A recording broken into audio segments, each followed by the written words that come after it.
मनुष्य चाहे कितना भी प्रयास क्यों ना कर ले, कितना भी प्रयत्न क्यों ना कर ले, उसे अपने कर्मों का फल तो भोगना ही पड़ता है। चाहे मनुष्य कितना ही प्रयत्न कर ले, लेकिन वह कभी अपने कर्मों से बच नहीं सकता। जैसी करनी वैसी भरनी, यह वाक्य तो आपने सुना ही होगा। अर्थात जैसे आप कर्म करोगे वैसा ही आपको फल भी प्राप्त होगा। लेकिन मेरा एक प्रश्न है, क्या आप इस बात पर यकीन करते हैं कि जैसा आप कर्म करें वैसा ही आपको फल भी मिलेगा? अब आप में से अधिकतर लोगों के मन में यह प्रश्न जरूर उठ रहा होगा, क्योंकि इसमें पूछने वाली बात यह तो सत्य ही है कि जैसे हम कर्म करेंगे वैसा ही हमें फल भी मिलेगा। लेकिन एक बार के लिए आंखें बंद करके अपने आप से यह प्रश्न कीजिए, देखिएगा कि आपको इस प्रश्न का उत्तर स्पष्टता से नहीं मिल पाएगा। कहीं ना कहीं आपके मन में एक संशय जरूर होगा कि क्या यह बात सच है या झूठ। दोस्तों, आज इस कहानी से हम समझेंगे कर्मों का खेल। आखिर अच्छे कर्मों का फल अच्छा और बुरे कर्मों का फल बुरा कैसे होता है। बहुत समय पहले की बात है, किसी गांव में एक बहुत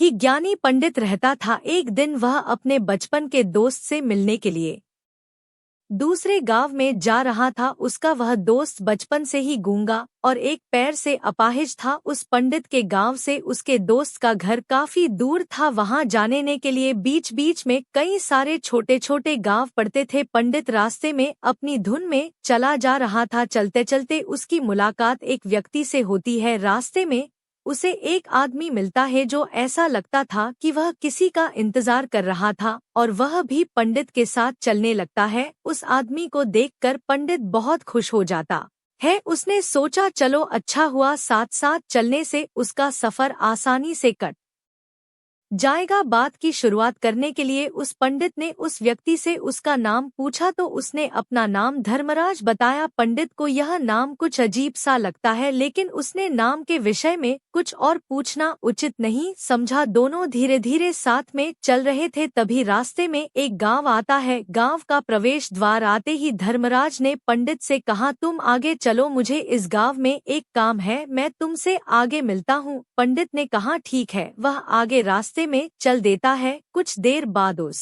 गांव में खबर फैली कि एक व्यक्ति को सांड ने अपनी सींग में फंसाकर मार दिया है। जैसे ही सांड ने उस व्यक्ति को मारा, ठीक कुछ ही देर में धर्मराज पंडित के पास आ गया और फिर दोनों चलना शुरू कर देते हैं और चलते चलते एक दूसरे गांव के द्वार पर पहुंच जाते हैं।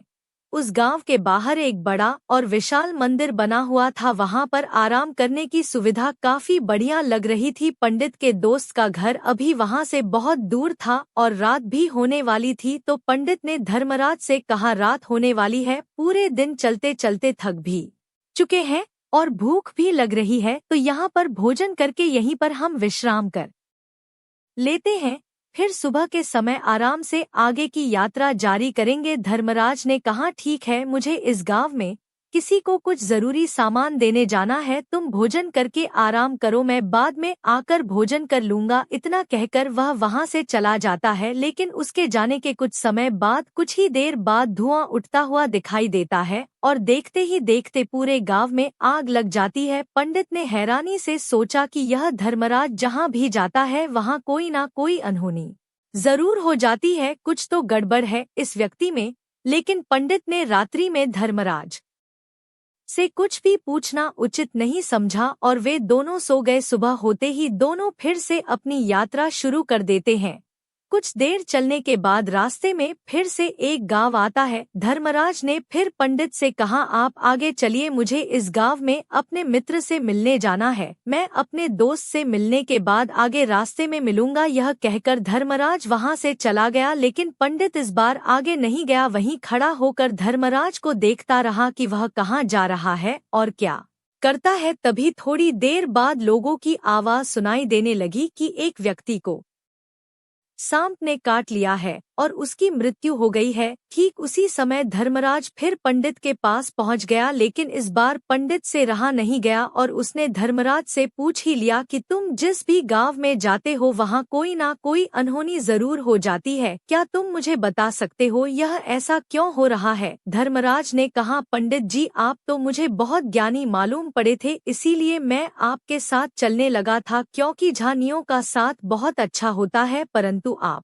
अभी तक समझ नहीं पाए कि मैं कौन हूँ। पंडित ने कहा, मैं समझ गया हूँ, लेकिन मुझे कुछ शंका है। अगर आप ही अपना उपयुक्त परिचय दे दें तो मेरे लिए आसानी होगी। तब धर्मराज ने जवाब दिया कि मैं यमदूत हूँ और यमराज की आज्ञा से उन लोगों के प्राण हरण करता हूँ जिनकी उम्र पूरी हो चुकी है। हालांकि पंडित को पहले से ही इस बात की आशंका थी, फिर भी धर्मराज के मुंह से यह बातें सुनकर वह घबरा गया। लेकिन वह हिम्मत करके पूछता है कि अगर तुम सच में यमदूत हो तो मुझे बताओ, अगली मृत्यु किसकी है? धर्मराज ने जवाब दिया, अगली मृत्यु तुम्हारे उसी मित्र की है जिससे तुम मिलने जा रहे हो, और उसकी मृत्यु का कारण भी तुम ही बनोगे। यह बात सुनकर पंडित सहम गया और सोच में पड़ गया कि अगर सच में यह धर्मराज यमदूत हुआ तो उसकी बात भी सच होगी और उसके कारण मेरे बचपन के सबसे अच्छे मित्र की मृत्यु हो जाएगी। तो सबसे अच्छा तो यही होगा कि मैं अपने मित्र से मिलने ही ना जाऊं। कम से कम मैं उसकी मृत्यु का कारण तो नहीं बनूंगा। धर्मराज ने मुस्कुराते हुए कहा, तुम जो सोच रहे हो वह सब मुझे पता है, मगर तुम्हारे अपने मित्र से मिलने ना जाने से नियति नहीं बदल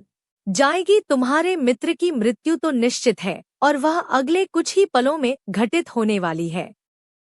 महाकाल के मुंह से ऐसी बातें सुनकर पंडित को झटका लगा, क्योंकि महाकाल ने पंडित के मन की बातें पढ़ ली थी, जो कि एक सामान्य व्यक्ति के लिए संभव नहीं है। अब पंडित को विश्वास हो गया कि यह धर्मराज सचमुच में यमदूत ही है। जब पंडित को यह पूर्ण विश्वास हो गया कि धर्मराज जी यमदूत है तो वह घबरा गया। वह अपने मित्र की मृत्यु का कारण नहीं बनना चाहता था, इसलिए वह पलटकर अपने गांव की तरफ वापस जाने लगा। लेकिन जैसे ही पंडित वापस जाने के लिए मुड़ा, उसने देखा कि उसका मित्र तेजी से उसकी तरफ चला आ रहा है, जो कि पंडित को देखकर अत्यंत प्रसन्न दिखाई पड़ रहा था। अपने मित्र के आने की गति को देखकर पंडित को ऐसा लगा कि जैसे उसका मित्र काफी देर से उसका ही पीछा कर रहा है, लेकिन वह बचपन से ही गूंगा था और एक पैर से लंगड़ा भी था, इसीलिए ना तो वह पंडित को आवाज देकर पाया था और ना ही उस तक पहुंच पा रहा था। लेकिन जैसे ही वह पंडित के पास पहुंचा, अचानक ही जमीन पर गिर पड़ी और तुरंत ही उसकी मृत्यु हो गई। पंडित हक्का बक्का होकर धर्मराज की ओर देखने लगा, जैसे कि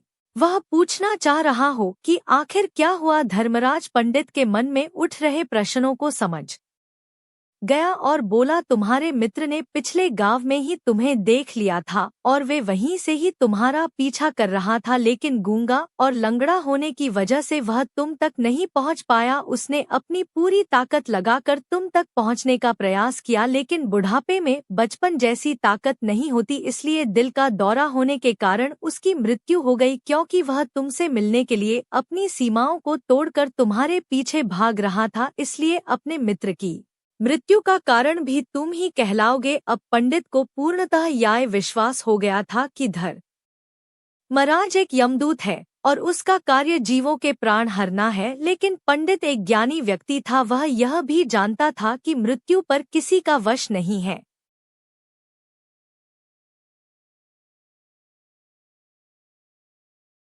सबको एक ना एक दिन मरना ही है, यही सोचकर उसने अपने आप को संभाल लिया। लेकिन अचानक ही पंडित के मन में अपनी मृत्यु के बारे में जानने की इच्छा हुई, इसलिए उसने धर्मराज से पूछा कि जब मृत्यु मेरे दोस्त की होनी थी तो तुम शुरू से ही मेरे साथ क्यों चल रहे थे? यह प्रश्न सुनकर धर्मराज जोर से हंसा और बोला, मैं तो हर पल हर क्षण सभी के साथ चलता हूँ, किंतु लोग पहचान नहीं पाते, क्योंकि लोगों के पास अपनी समस्याओं के अलावा किसी और व्यक्ति, वस्तु या घटना के बारे में सोचने समझने या उसे देखने का समय ही नहीं होता। पंडित ने कहा, तो क्या तुम यह बता सकते हो कि मेरी मृत्यु कब, कहाँ और कैसे होगी? महाकाल ने कहा, हालांकि किसी भी सामान्य जीव के लिए अपनी मृत्यु के बारे में जानना ठीक नहीं है, क्योंकि कोई भी जीव हो या जानकर वह अपनी मृत्यु के बारे में जानकर बहुत दुखी हो जाता है। हालांकि तुम जानी व्यक्ति मालूम पड़ते हो और तुमने जिस तरीके से अपने मित्र की मृत्यु को सहन कर लिया है, उसे देखकर लगता है कि तुम अपनी मृत्यु के बारे में जानकर भी दुखी नहीं होंगे। महाकाल ने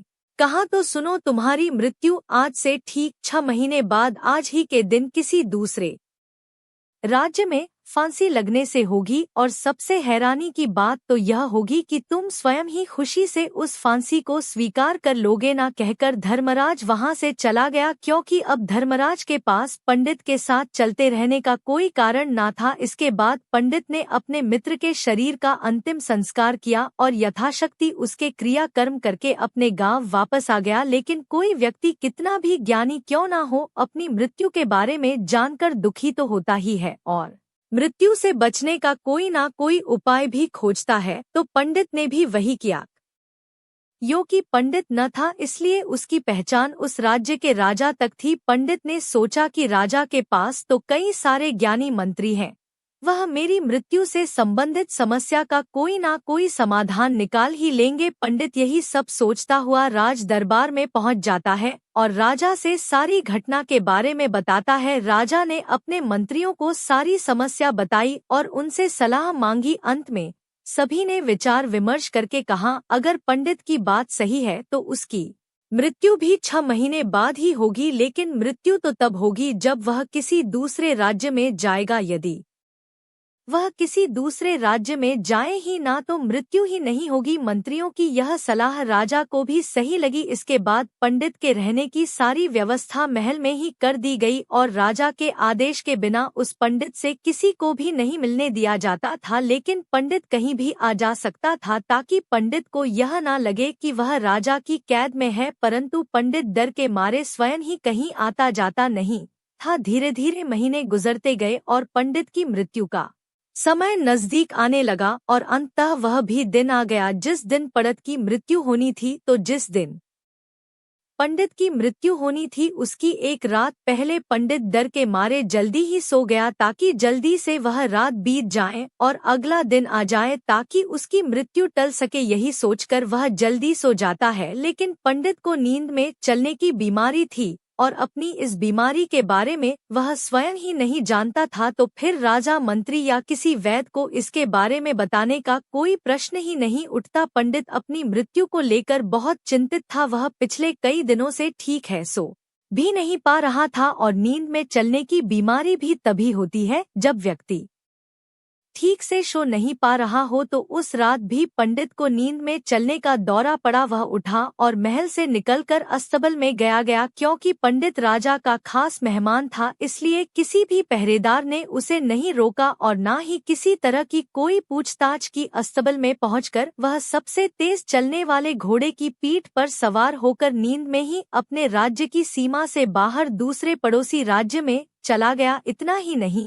वह दूसरे राज्य के राजा के महल में पहुंच गया। उस महल के पहरेदार ने भी उसे नहीं रोका और ना ही कोई पूछताछ की। सभी लोग रात्रि का अंतिम प्रहार होने के कारण गहरी नींद में थे। वह पंडित सीधे राजा के सैन्य कक्ष में पहुंचा, जहां राजा और रानी सो रहे थे। वह पंडित वहीं जाकर सो गया। सुबह हुई तो राजा ने पंडित को रानी के बगल में सोया हुआ देखा तो राजा बहुत क्रोधित हो गया। राजा ने पंडित को कैद करने का आदेश दे दिया। पंडित गिरफ्तार हो गया, लेकिन पंडित तो बहुत चक्का था। उसे तो कुछ समझ नहीं आ रहा था कि आखिर वह दूसरे राज्य में और राजा के सैन्य कक्ष में कैसे पहुंचा।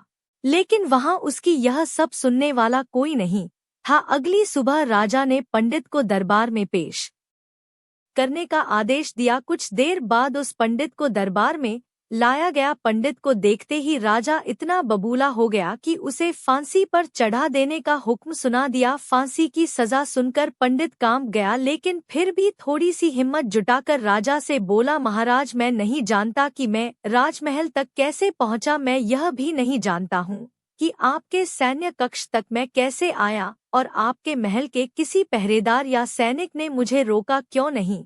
लेकिन मैं इतना जरूर जानता हूँ कि आज मेरी मृत्यु होनी थी और वह होनी भी जा रही है। राजा को यह बात थोड़ी अजीब लगी। उसने पंडित से पूछा, तुम्हें कैसे पता कि आज तुम्हारी मृत्यु होनी है? राजा के इस प्रश्न के जवाब में पंडित ने पिछले 6 महीने का सारा वाक्य राजा को सुना दिया और बोला, महाराज, मेरा क्या किसी भी सामान्य व्यक्ति में इतना साहस नहीं कि वह राजा के सैन्य कक्ष में राजा की उपस्थिति में रानी के साथ सो जाए। राजा को पंडित की बात में थोड़ा तर्क दिखाई पड़ा, परंतु उसने सोचा कि यह मृत्यु से बचने के लिए धर्मराज और उसके द्वारा अपनी मृत्यु की भविष्यवाणी की कहानी बना रहा है। इसलिए राजा ने पंडित से कहा, यदि तुम्हारी बात सत्य है और आज यह तुम्हारी मृत्यु का दिन है, जैसा कि यमदूत धर्मराज ने तुमसे कहा था, तो आज तुम्हारी मृत्यु का कारण मैं नहीं बनूंगा। लेकिन यदि तुम्हारी बात झूठी निकली तो निश्चित ही आज तुम्हारी मृत्यु का दिन होगा ना, क्योंकि जिस राज्य से पंडित आया था उस राज्य का राजा इस राजा का मित्र था। इसलिए इस राजा ने तुरंत अपने 2 सैनिकों को पड़ोसी राजा के पास भेजकर पंडित की बात की सत्यता का प्रमाण मांगा। भेजे गए सैनिक शाम तक लौटे और उन्होंने राजा को बताया कि महाराज, पंडित जो कुछ भी कह रहा है वह सब सत्य है। पड़ोसी राज्य के राजा ने पिछले 6 महीने से पंडित के रहने की सारी व्यवस्था अपने ही महल में कर रखी थी। पंडित राजा का खास मेहमान था। कल शाम राजा आखिरी बार पंडित से उसके कक्ष में मिले थे और उसके बाद यह इस राज्य में कैसे पहुंच गया इसकी जानकारी किसी को भी नहीं है। इसीलिए उस राज्य के राजा के अनुसार पंडित को फांसी की सजा देना ठीक नहीं है। लेकिन राजा के सामने एक नई समस्या थी, क्योंकि उसने बिना पूरी बात जाने ही पंडित को फांसी की सजा सुना दी थी। इसलिए अगर पंडित को फांसी नहीं दी जाती तो राजा के वचन का अपमान हो जाएगा, लेकिन अगर राजा की बात का मान रखा जाए तो बेवजह ही एक निर्दोष व्यक्ति की मौत हो जाएगी। राजा ने अपने सभी मंत्रियों से इस बारे में सुझाव मांगा तो मंत्रियों ने राजा को सुझाव दिया कि महाराज, पंडित को एक कच्चे सूत के धागे से फांसी लगवा दी जाए। इससे आपके कथन का भी मान रह जाएगा और कच्चे सूत के धागे से पंडित को फांसी भी नहीं लगेगी और उसके प्राण भी बच जाएंगे। राजा को मंत्रियों का यह सुझाव पसंद आया और उसने ऐसा ही करने का आदेश दे दिया। पंडित के लिए कच्चे सूत के धागे से फांसी का फंदा बनाया गया और नियम के अनुसार पंडित को फांसी पर चढ़ाया जाने लगा। सभी लोग बहुत खुश थे कि ना तो पंडित मरेगा और ना ही राजा का वचन खाली जाएगा। पंडित को भी पूर्ण विश्वास था यह सूत के धागे से तो उसकी मृत्यु हो ही नहीं सकती। पंडित उस पर चढ़ने के लिए तैयार हो गया, जैसा कि धर्मराज ने भविष्यवाणी की थी कि तुम खुद ही अपनी फांसी को स्वीकार करोगे। लेकिन जैसे ही पंडित को फांसी दी गई, सूत का धागा तो टूट गया, लेकिन टूटने से पहले उसने अपना काम कर दिया था। पंडित के गले की एक नस सूत के धागे के झटके से कट चुकी थी और पंडित जमीन पर पड़ा तड़प रहा था। उस पल उसके गले से खून की फुहार निकल रही थी और देखते ही देखते पंडित का शरीर पूरी तरह से शांत हो गया। सभी लोग आश्चर्यचकित थे और पंडित को मरता हुआ देख रहे थे। किसी को विश्वास नहीं हो रहा था कि कच्चे सूत के धागे से भी किसी इंसान की मृत्यु हो सकती है। लेकिन घटना तो घट चुकी थी, नियति ने अपना काम कर दिया था और धर्मराज की भविष्यवाणी सच हो चुकी थी। दोस्तों, श्रीमद् भागवत गीता में भगवान श्री कृष्ण ने कहा है, जो होना होता है वह होकर ही रहता है। हम चाहे कितनी ही सावधानी बरते, कितना ही उपाय कर ले, लेकिन घटना की पूरी प्रणाली पहले से ही तय होती है, जिसे हम थोड़ा सा भी इधर उधर नहीं कर सकते हैं। दोस्तों, शायद इसीलिए ईश्वर ने हमें भविष्य जानने की क्षमता नहीं दी है, ताकि हम अपने जीवन को ज्यादा बेहतर तरीके से जी सके। और यही बात उस पंडित पर भी लागू होती है। अगर पंडित ने महाकाल से अपनी मृत्यु के बारे में ना पूछा होता तो 6 महीने तक राजा के महल में कैद रहकर डर डर कर जीने की बजाय ज्यादा बेहतर जीवन जीता।